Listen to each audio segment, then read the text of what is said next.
తమ్ముడు, నా వైపు చూడు. ఈరోజు ఈ వాక్యం వింటున్న నీ బ్రతుకులో సెల్ ఫోన్లో వీడియో గేమ్స్ ఆడే అలవాటు నీకుంటే నిన్ను వదిలేయమని దేవుడు చెప్తున్నాడు. వదిలేస్తావా?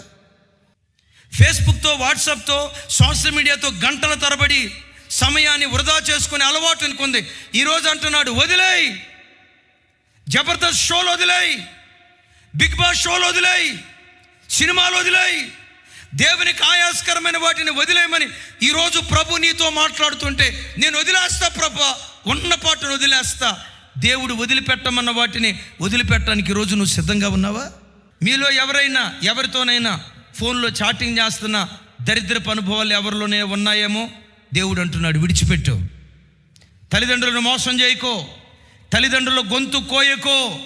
నమ్మి కష్టపడి లక్షల రూపాయలు ఖర్చు పెట్టి నిన్ను కాలేజీలో చదివిస్తున్నారు, కార్పొరేట్ స్కూల్లో కాలేజీలో చదివిస్తున్నారు. నీ ఖరీదైన బట్టలు కొనిపెట్టి వారు కారపు మెతుకులు తింటున్నారు. నీ తండ్రి వేసుకున్న బనియన్ చూడు, దోమ తెర లాంటి బనియన్, ఎన్ని రంధ్రాలు పడి ఉంటాయి. నీ తండ్రి వేసుకునే చొక్కాయి చూడు, ఎప్పుడో మాసిపోయి ఎప్పుడో కొన్న చొక్కాయి, నీకు సంవత్సరానికి వచ్చి 2 సార్లు 3 సార్లు ఇన్ని జతల బట్టలు కొని పెడుతున్నాడే. ఎందుకు నీ తండ్రి అంత చేస్తున్నాడో తెలుసా?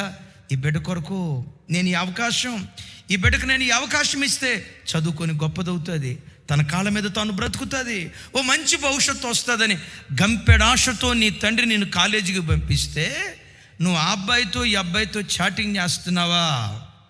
సిగ్గులేదు నీకు? తండ్రిని మోసం చేసే మోసగత్తిగా బ్రతుకుతావా?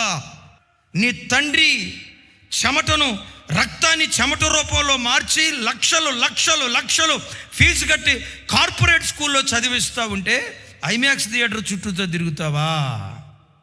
సినిమా హాల్ చుట్టూతో తిరుగుతావా? లుంబిని పార్కు చుట్టూతో తిరుగుతావా? ట్యాంక్ బండ్ చుట్టూతో తిరుగుతావా? ఆ అమ్మాయి ప్రేమించింది, ఈ అమ్మాయి ప్రపోజల్ పంపించిందని తల్లిదండ్రులను మోసం చేస్తున్నావేమో. యవన పురుషుడా, మరలా నీతో చెప్తున్నాను, ఈ మాట అంటున్నందుకు క్షమించు, ఆలోచించు. నీ తండ్రిని నువ్వు మోసం చేస్తే, నీ తల్లి గొంతు నువ్వు కోస్తే రేపు నువ్వు తండ్రి అవుతావు కదా. నీ కడుపున అలాంటి పిల్లలే పుట్టుకొస్తారు, జాగ్రత్త. ఉత్తమమైన భర్తను దేవుడు నీకు ఇస్తాడు, దేవుని సమయం కొరకు కనిపెడితే. ఉత్తమమైన భార్యను దేవుడు నీకు ఇస్తాడు, దేవుని సమయం కొరకు కనిపెడితే.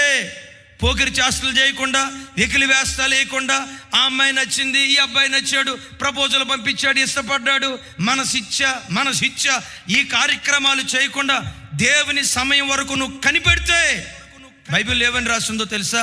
యెహోవా ఉత్తమమైన దానిని అనుగ్రహించును.